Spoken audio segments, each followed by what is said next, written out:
Hey guys, Coach Mike here. Man, Game 4 had a wild finish, and that brings us to Game 5, which was another great game with timely hitting, great at-bats, fighting pitches off, just some good baseball. One thing I wanted to touch bases on, this was in the first inning with the Dodgers already up 1-0. So it's first and second. Now here's Bellinger. So we got first and second with 2 outs. Dodgers are up 1-0. You've got Seager on second base with Muncy on first base. This is a situation where I feel like I don't think base runners at the major league level do well enough, and I think it's kind of something that's lost at the lower levels on teaching to kids, and that's the ball and dirt reads. Changes the game, changes the whole outcome of the games. But in this situation, like I said, you have first and second with 2 outs and an 0-2 count. Right away as a base runner, I want to be anticipating ball in the dirt. I want to think that there's going to be a nasty slider, 0-2 in the dirt, trying to get a guy to chase, maybe even a spiked fastball. But I'm always wanting to be anticipating ball in the dirt. And in this situation, we have the ball in the dirt,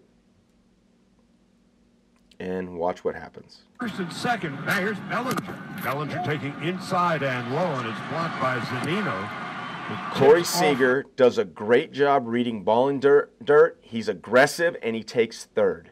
If he does not do this, the next play is a ground ball that's hit out in the outfield grass for an infield single, but they could have that would have saved a run because Lau was able to make the play to where Seager would never been able to score if he didn't take that base. On this situation, as soon as Seager sees that ball in the dirt, he takes off. Muncy, on the other hand, he's still looking at the ball in the dirt. But as the trail runner, Seager does a great job reading ball in the dirt, he's gone.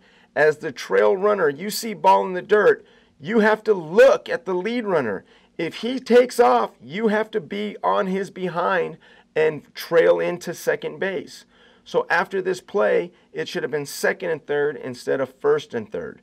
Now, second and third with 2 outs, you get a base hit that you're scoring 2 runs instead of 1 run.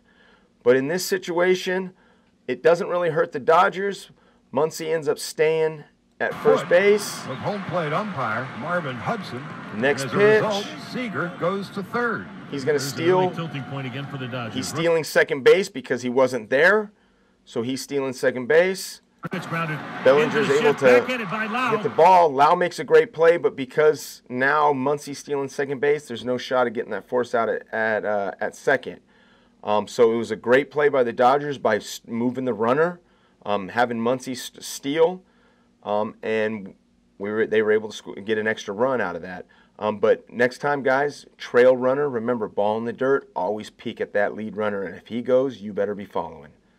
The next play we want to talk about happened in the 4th inning, man, and this was an exciting play. First and third. First and third. Margot on third base. So let's talk about this situation here. So we got first and third.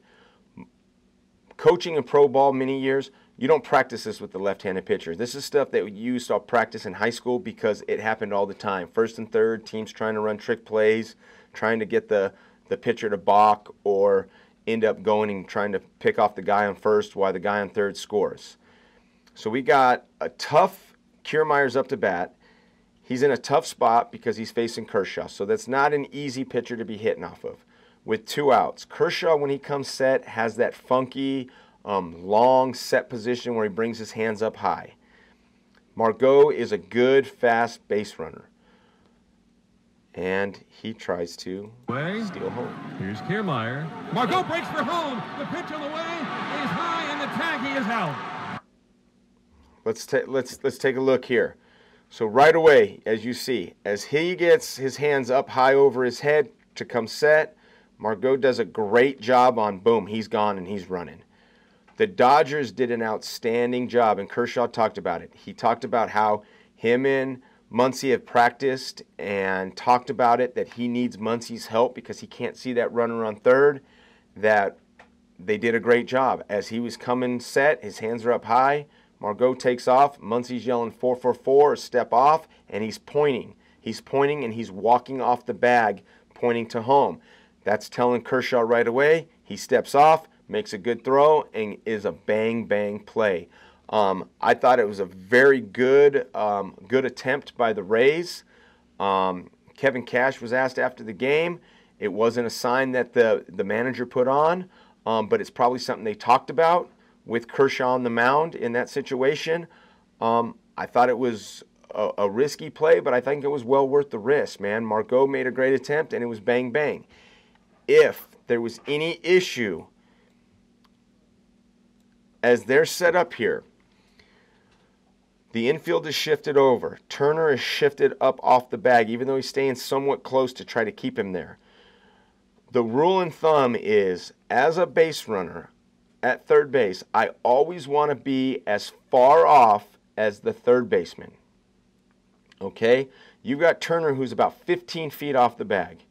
Right now, as Kershaw's looking in and he's looking at the guy at first and he's getting ready to come set, Margot should be about 15 feet off the bag. Right now, he's maybe, 10 feet, 9, 10 feet, give or take. He should at least be 2 or 3 feet further down the line before he starts walking. As Kershaw starts to come set, you can see him start to walk. Okay? He now is getting to that point where he's about the same distance as Turner. He actually looks a little bit shorter. Okay? But this is the point, with his hands up high, is the point he's going to take off for home. If he's 2 or 3 steps further down the line where he should be, he's safe, because it was such a bang-bang play, he would have been safe. So in my opinion, everything he did was outstanding, other than his initial lead should have been a little bit bigger down the line. Then he could have been walking, hands go up, he's gone.